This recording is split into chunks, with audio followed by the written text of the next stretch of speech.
Oh, hi there. My name's Jeff. I'm here to talk to my Marketing 434 students. I'm here today with Director Peter Palumbo, and I'm going to let him do his own introduction in just a second to let you know a little bit about who he is. As you know, we're working on these projects, and we're trying to find different clients who could use your help as budding market researchers.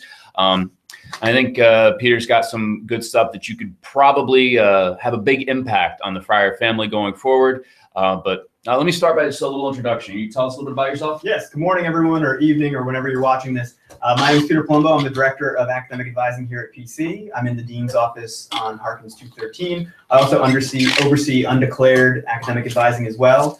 I've been here for about 7 months, and I'm interested in looking to make some positive change in advising, and that's where hopefully you can all come in. Thanks, appreciate that. I got a couple questions. It's a good idea whenever you're having a sit down with a client when you're trying to help understand what their business questions are. Notes are never a bad idea, and we've been discussing this a little bit. So I want to make sure that we're having a strong conversation for you. I'm gonna hop into it. Pete, I wonder if you could tell me what your overall goal is right now with improving advising. Great. So again, as I mentioned, I'm relatively new here, and one of my main goals is looking to improve the academic advising experience, both for students and faculty. So I'm looking at many different methods on how to do that, but where you come in is I want to start to focus on technology.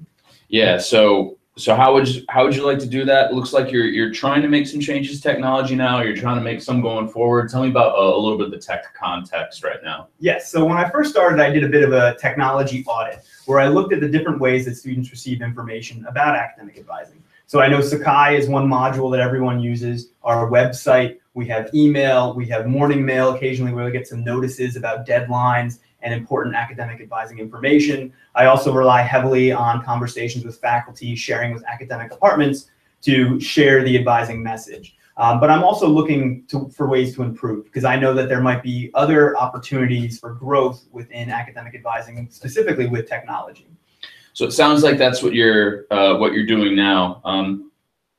Just so we're clear, can you tell me about what you're looking at going forward? I know you mentioned a little bit of that, but I do want to give you the opportunity to tell me what you're sort of looking at down the line, or some things that you've thought about, because you know you're likely going to have access to student population. So what are some things you're looking at going forward? Great. So one of the most exciting aspects of this project, when I was talking to Professor Kotz, is that you have the ability to make a direct impact in the lives of yourself and other students by improving the advising process. So what I'm looking to do is try to front load a lot of the technology and information that you need before you even get to your advisor and have conversations with them. Because ultimately, if we do that, if you are better versed on what you need to do to be successful, understanding core requirements, where to look for any information about taking outside courses or what have you, by front loading that and giving students access to that information in advance, you'd be able to have a deeper conversation and more fulfilling conversation with your advisor and start to develop a relationship, as opposed to them telling you what your PIN number is, how to find a course on CyberFryer. I want to really get past some of that material and have it be more focused on what are your goals, short-term, long-term? Why are you taking certain classes? How do you want to combine a minor with a possible major? Or what are you looking to do in terms of developing professional skills that will help you down the road?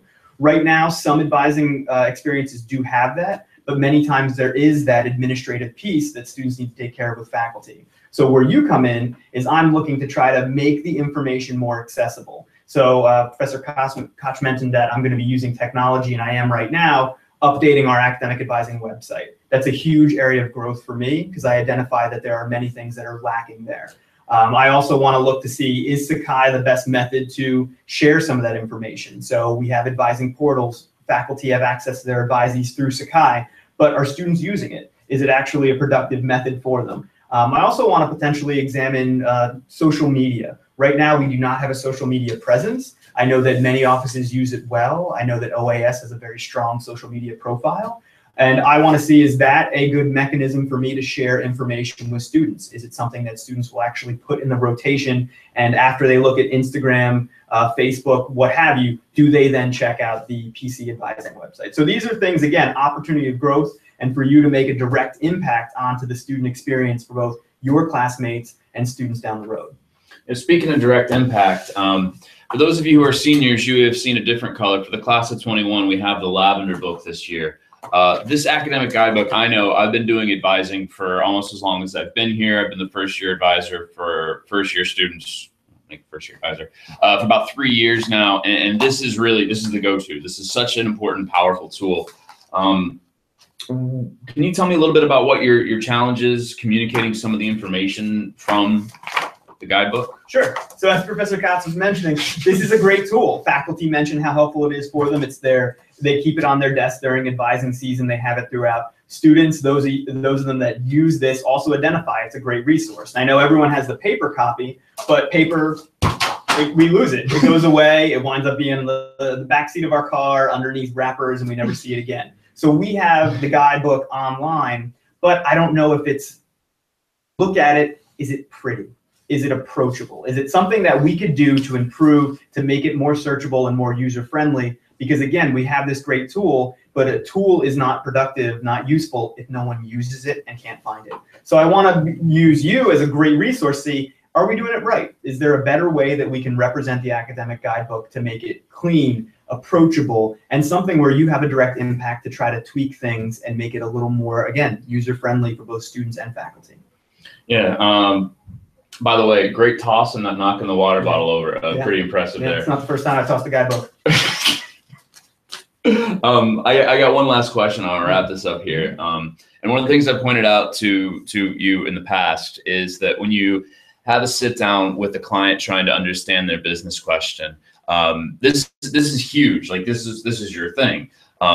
Peter's going to see, Director Palumbo is going to see he's going to see the forest. He's going to see the trees. He's going to see all aspects of it.